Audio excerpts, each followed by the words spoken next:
এমন হয়েছে যে 2টা বা 3টা রচনা পড়েছি, এটা দিয়ে মোটামুটি 6 থেকে 10 যদি কভার করা যায় খারাপ। তো যাই হোক, এক ছাত্র এরকম গরু রচনা আসছে, তো সে গরু রচনা লিখছে।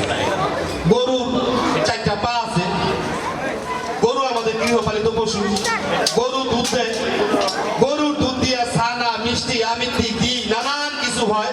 কিন্তু ভাই এই গরু গাঙ্গে কেউ গোসল করার জন্য লয়ে যায় না, কারণ ওই গাঙ্গে একটা কুমির আছে, সেই কুমিরের লম্বা একটা ঠোঁট আছে, বিশাল একটা লেজ। সারে কই কি রে, ওরে দিলাম গরু রচনা লিখতে, উয়ে হঠাৎ করে কুমিরের বিষয় নিয়ে আসলো। আচ্ছা আনতেই পারে, কারণ গাঙ্গে তো নদীতে তো কুমির থাকে, ঠিক আছে। এরপর রচনা আইছে বাড়ি। প্রতিটি মানুষের স্বপ্ন একটি সুন্দর বাড়ি করা, সারা জীবন পার হয়ে যায় তার সুন্দর একটি বাড়ি নির্মাণ করার জন্য। সে বাড়িতে আমরা বাবা মা ভাই বোন ছেলে সন্তান নিয়ে বসবাস করি, কিন্তু এই বাড়ি গাঙ্গের পারে করণ যাইব, কারণ ওই গাঙ্গে একটা কুমির আছে, এই কুমিরের 2টা চোখ আছে, লম্বা একটা ঠোঁট, বিশাল একটা সমস্যাটা কি হয়, ওরা যতবার বই হয়ে খালি তো গাঙ্গে নামাই লিতেছে।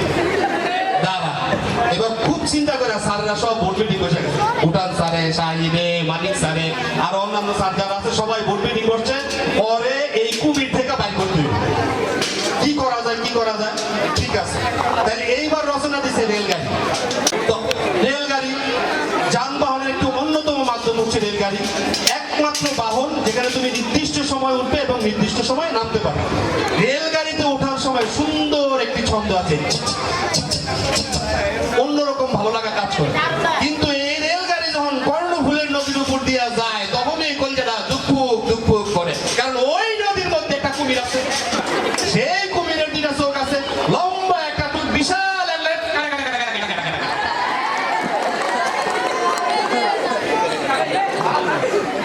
স্যার টেনশনে, ছাত্র কিন্তু টেনশনে নাই। স্যারেরা সব স্যাররা অফিসাররা ডাক্তার নিয়ে আসলো, স্যার আপনি আজকে কিছু কইরা যান। শিক্ষা অফিসার রীতিমতো চলে আসছে, আসার পরে সমস্ত মিটিং টিটিং করে কয় ঠিক আছে, এইবার একটা ঐতিহাসিক রচনা দেই, দেহুয়ে ক্যান্ডিডেট করে। ঐতিহাসিক রচনা দিল পলাশীর যুদ্ধ। পলাশীর যুদ্ধ একটি ঐতিহাসিক যুদ্ধ। 1757 সালে বাংলার ইতিহাসে পলাশীর যুদ্ধ নামক একটি যুদ্ধ রয়েছে। এই যুদ্ধে সবাই স্বতঃস্ফূর্তভাবে অংশগ্রহণ করেছে। নবাব সিরাজউদ্দৌলা যখন পলাশীর যুদ্ধের সেই দুঃখের ঘনঘটার জায়গায় মীর জাফরকে দায়িত্ব দিল, মীর জাফরের দায়িত্ব দেওয়া মানে হলো খাল কাটা কুমির। এই কুমিরের 2টা চোখ আছে, লম্বা একটা ঠোঁট আছে, বিশাল একটা লেজ।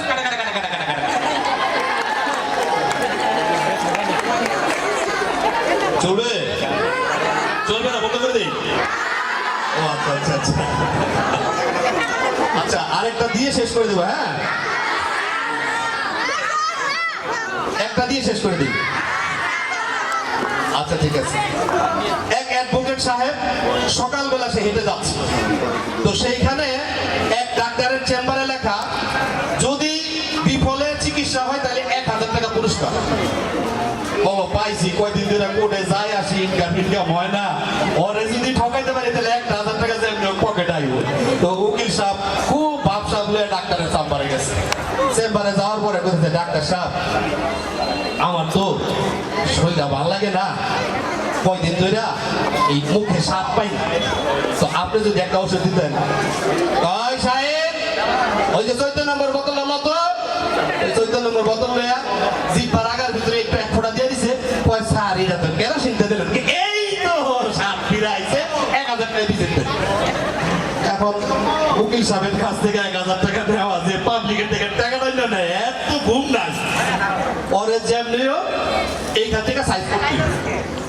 কি করব কি করব কি করব, 1 সপ্তাহ পরে আবার ওই চেম্বারের সামনে আসার পরে বলতেছে, স্যার আমার তো শরীরটা ভালো না, চিকিৎসা দরকার। তো কি হয়েছে? কয় স্যার কিচ্ছু মনে থাকে, এই সকালে যে বাইরেছি কি লেগে বাইরেছি কইতে পারতাম না। আচ্ছা ঠিক আছে ভালো সাহেব, ওই 14 নম্বর বোতলটা বাইর করতে। না না এটার ভিতরে কেন ঘুরতে না, আপনার এখানে শুনে খাওয়া যাবে। এই তো স্মৃতিশক্তি ফিরাইছে, দেন 1000 টাকা। খুব খারাপ অবস্থা। এই ডাক্তারের তো মোটামুটি হারানো একেবারে মানে অসম্ভব একটা বিষয়। এইবার আছে 20 দিন পরে যাতে ডাক্তারে চিনতে না পারে। আসার পরে বলে যে ডাক্তার সাহেব আমার তো একটা ঝামেলা হয়ে গেছে। ওই কি হয়েছে? ওই ডাক্তার সাহেব আমি তো চোখে দেখি না। কোন কি কয় তাইলে তো এই চিকিৎসা তো আমার পক্ষে সম্ভব না, আমি তো আর চক্ষু চিকিৎসক না। তো এই ধরনের এই 1000 টাকার নোটটা আপনি চান না, ওইটা দিয়ে 500 টাকার নোট দিলেন, এই তো চোখের পাওয়ার ফিরাইছে। ওকে, সবাইকে অনেক অনেক ধন্যবাদ। কবিতাটা চলার পরে আতিকের এক গার্লফ্রেন্ড ওই স্কুলের সামনে দিয়ে আসতেছে। নতুন বিয়ে হয়েছে কলসি কাকে। তো কলসি কাকে সে যখন আসলো, কবিতাটা শুনলো, তার ভালো লাগছে। এখন তার হাজবেন্ডের কাছে বলতেছে, জানো আমি একটা সুন্দর কবিতা শুনছি, কবিতাটা কি বলবো? তো বলো। দেখুন ওই আতিকের গার্লফ্রেন্ড সুন্দরী মহিলা, তার নতুন বিয়ে হয়েছে, তার জামাইলে কবিতাটা শুনে দিচ্ছে।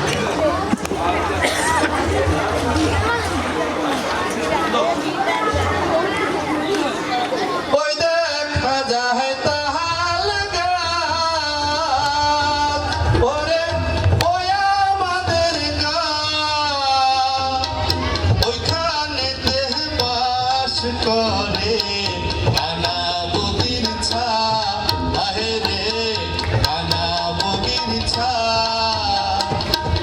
ওই দেখা যায় তাহার গান, ওরে ওই আমাদের গান, ওইখানেতে বাস করে কানা বগির ছা, আহে রে কানা বগির ছা। এই তবলার সাউন্ড এমন হচ্ছে কেন? তার বয়স মিনিমাম 95 বছর, দাঁত মাত কিচ্ছু নাই। দাঁত না থাকার একটা কারণ বইল না। আতিকের নানাই গেছে ডাক্তারের কাছে দাঁতের চিকিৎসা করার জন্য। এখন ডাক্তারের কাছে গিয়া কয়, ডাক্তার সাহেব আমার এই উপরের দাঁতটা পোকে খায়া লাইছে। ডাক্তার করছে কি নিচের সব দাঁত ফালাই দিচ্ছে।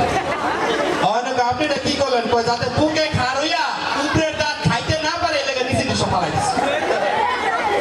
আতিকের দাঁত নানার আর একটা দাঁতও নাই। এই 95 বছর বয়স, এই নানারে দিছে এই কবিতা আবৃত্তি করতে। এখন এই নানায় কবিতাটা আবৃত্তি করতেছে।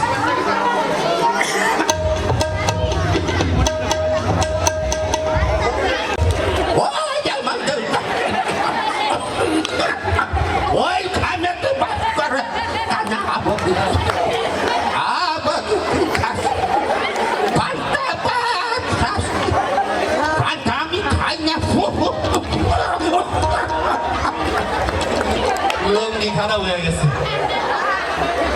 95 বছর বয়স না। এবারে সেই কবিতাটা আবার ফকির আলমগীর শুনছে। এখন ফকির আলমগীর আমাকে বন্ধু শরীফের লইয়া এই কবিতাটা আবার কইতাছে, সাথে আবার ফয়েজ ভাই শুরু করছে। ওই দেখা যায়, ওই দেখা যায় তাল গাছ, ওই আমাদের গান, ওই দেখা যায় তাল গাছ, ওই আমাদের গান, ওইখানেতে বাস করে, ওইখানেতে বাস করে কানা বগির ছা, ওইখানেতে বাস করে কানা বগির ছা। ওই দেখা যায়, ওই দেখা যায় তাল গাছ, ওই আমাদের গান, ওই দেখা যায়, ওই দেখা যায় তাল গাছ, ওই আমাদের গান। একদম হিজলা এই কবিতাটা বলছে।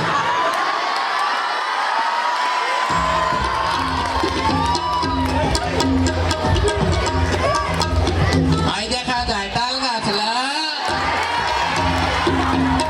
ওই আমাদের গা গা গা, ওইখানেতে বাস করে কানা বগির ছা। আই জানা রাজা তোর হাততালি দেশ না, আমি যাবো গা।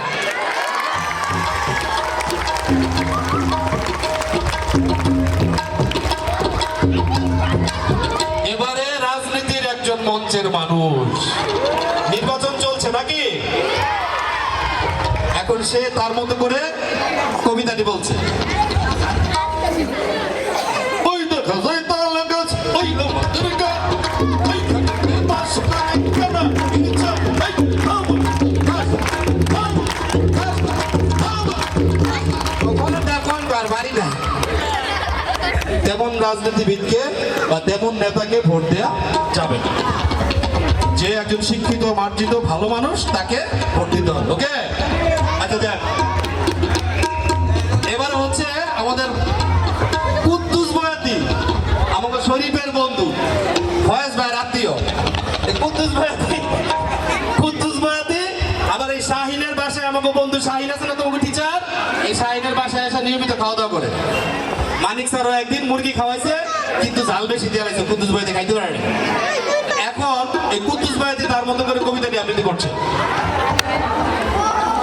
ওই দেখা যায় তাল গাছ ওই আমাদের গা, ওই দেখা যায় তাল গাছ ওই আমাদের গা, ওইখানে একটা বাস করে কানা বাগিচা, ভাইয়া ভাইয়া ভাইয়া।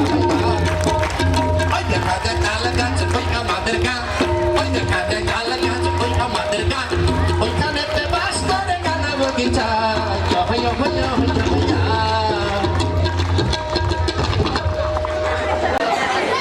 এবারে আট্রসির এক মুরিদা ওই কবিতাটা শুনছে। আট্রসির সে সাংঘাতিক মুরিদ, সে ওই কবিতাটা শুনছে। আমরা আট্রসির মুরিদের মধ্যে চেষ্টা করি নাকি? সবার কিন্তু করতে হবে। ওকে সবাই, এভরিবডি, ভালো লাগছে?